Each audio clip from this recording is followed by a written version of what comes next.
한 주간의 스포츠 소식 전해드리는 주간 스포츠 시간입니다. 영남일보 최시훈 기자와 함께하겠습니다. 최 기자 안녕하세요. 네, 어서 오십시오.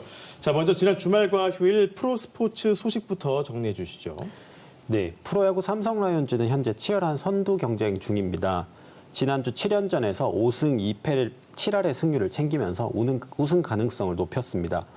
프로축구 대구FC는 현재 휴식을 갖고 있는데요. 이번 주 일요일 파이널 라운드전 마지막 경기인 수원 삼성전을 앞두고 있습니다.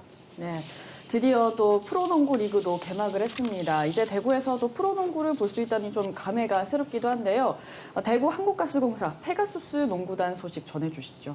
네, 처음으로 농구 경기 소식을 전해드리게 됐습니다. 한국가스공사 페가수스가 대구로 오는 과정에서 우여곡절이 많았고 아직까지도 새 경기장 문제나 대구 실내체육관 사용 협의도 매끄럽지 않은 상황입니다. 하지만 어떻게든 시즌은 시작했고 지난 10일 대망의 홈 개막전도 치렀습니다. 체육관이 많이 낡았다는 지적이 있었는데 다행히도 직접 가본 체육관은 경기를 보기 아주 좋았습니다. 코트 바로 앞까지 관중석이 깔려 있는데 선수들의 숨쉬는 소리까지도 들을 수 있는 정도였습니다. 가스공사는 개막 2연승을 챙겼지만 곧바로 2연패를 당하면서 안타까움을 남겼는데요. 주전 선수들의 부상이 발목을 잡았습니다. 다행히도 어제 있었던 경기에서는 경기 종료 2초를 남겨두고 극적인 역전승에 성공하면서 분위기를 뒤집었습니다. 가스공사는 내일 모레 홈에서 창원 LG를 만납니다. 기회가 되신다면 한 번쯤 실내체육관을 찾아서 농구 열기를 직접 느껴보시기를 추천드리겠습니다. 예, 시즌 초반에 주전 부상이 나와서 좀 안타까운데요.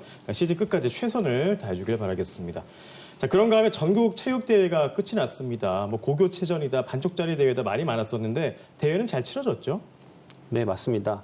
이번 달 8일부터 14일까지 경북 구미를 중심으로 전국 체전이 있었습니다. 코로나19 감염 확산을 막겠다는 목적으로 일반부 경기와 대학부 경기 없이 고등부 경기만 진행하면서 고교체전이다, 반쪽짜리다라는 지적이 있었습니다. 다행히 대회 자체는 아무런 사건, 사고 없이 잘 끝났습니다. 도쿄올림픽에서 스타로 거듭난 김재덕 선수와 황선우 선수의 활약상이 인상적이었는데요. 김재덕 선수는 랭킹 라운드를 포함해서 개인전에서 압도적인 기량을 보여주면서 4관왕에 올랐고 단체전에서도 동료들과 힘을 합쳐 동메달을 목에 걸었습니다. 황선우 선수는 이번 대회 유일한 5관왕에 오르면서 대회 MVP까지 차지했는데요. 자유형 50m와 개인 혼영 200m, 개형 400m와 800m, 혼개형 400m에서 금메달을 따냈습니다. 특히 개인 혼영 200m에서는 2014년 6월 박태환 선수가 만든 한국 기록을 2초가량 앞당기면서 새로운 한국 신기록을 세웠습니다. 말씀해주신 대로 이 김재덕 선수 활약이 참 대단했습니다. 그리고 또 김재덕 선수가 이번 체전 성화봉송 마지막 주자기도 했는데 체력적으로나 심적으로 좀 어렵진 않았을지 걱정도 돼요. 맞습니다. 김재덕 선수가 아무래도 몸과 마음 모두 지칠 대로 지친 상태일 겁니다. 네. 올림픽 때 주목받기 시작한 이후로 단 한 번도 마음 편하게 쉰 적이 없는 상황인데요. 도쿄에 다녀온 이후에 자가격리에 들어갔고 해제 이후에 곧바로 세계 선수권 대회에 참가했습니다. 이후로도 방송에 출연하면서 아주 바쁘게 지내는 모습이었는데요. 세계 처음 출전하는 전국체전에서 성화봉송 마지막 주자로 뽑히는 영광스러운 일을 맞았지만 선수 개인으로서는 힘든 일정일 수밖에 없습니다. 네. 그래서인지 이번 대회 첫 경기였던 랭킹 라운드 90m에서는 몸이 제대로 풀리지 않은 모습을 노출하기도 했습니다. 선수 관계자는 전국체전이 처음이라서 선수 본인도 긴장을 많이 했고 온통 자신에게 집중되는 이목에 부담감도 많이 느꼈다고 전했습니다.